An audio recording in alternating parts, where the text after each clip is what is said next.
Hey guys, this is Eric, And I'm Optimus Jim. and we're here today to talk to you about Transformers: Revenge of the Fallen. Picking up 2 years after the events of the original film, Revenge of the Fallen follows the continuing battle of the Autobots and Decepticons here on Earth. However, this time the Decepticons have a new baddie, and that's the Fallen. He's kind of the big boss man of Megatron, and he comes to Earth wreaking havoc, and of course, Sam and Mikaela get sucked in, and the battle ensues. So, let's first start on the human performances, if you will. And what do you think about Shia and Megan? Shia, as always, is the serviceable everyman, and he does fine. I mean, it's nothing we didn't see him do in the first movie, but he's kind of the glue that keeps it together.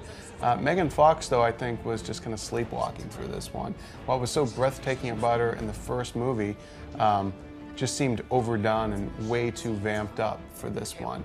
And she seems bored throughout the movie, and so we're bored watching her.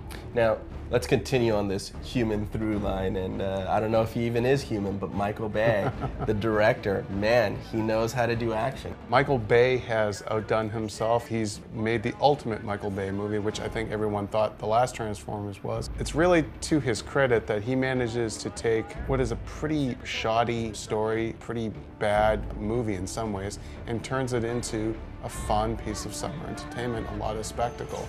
But you know, it's painfully dumb at times. You know, there's a lot of goofy stuff to it. Yeah, everybody who asks me, I tell them, you know, say what you will about Bay, but he can definitely direct action. And what he does is he takes this movie and he essentially cranks it to 11. I mean, from the get-go, it's non-stop action until the end.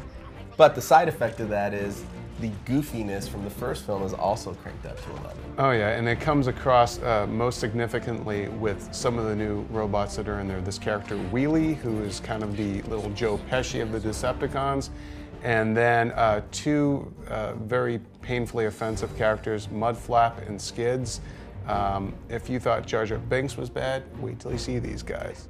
Read? No, we don't really do much reading. Well, that's what the fans are really going to be interested in, and not Mudflap and But the Skids, new robots. But the new robots. Yeah. So, why don't you talk a little bit about them? Well, RC is included in the movie now. She's the only female Autobot, but she's really poorly served. I think she has one line, and she doesn't really play much of a function in the story. But we do have other characters like Devastator, Demolisher.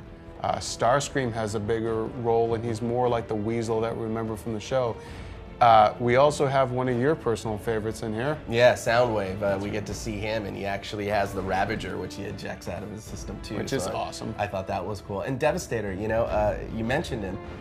Seeing him makes me want to see this long-rumored Voltron movie, because now we've seen robots combine to make one giant effing robot. You know? Exactly, and it really, when you see the movie in IMAX, which is the way you should see it, you see all the really beautiful special effects work, and all the action is much more comprehensible this time than it was in the first movie.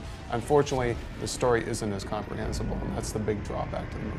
Well, on that note, why don't you roll us out, give us your star rating and your final thoughts. This movie only works because of Michael Bay. He manages to make it an entertaining piece of spectacle, even when the story utterly fails.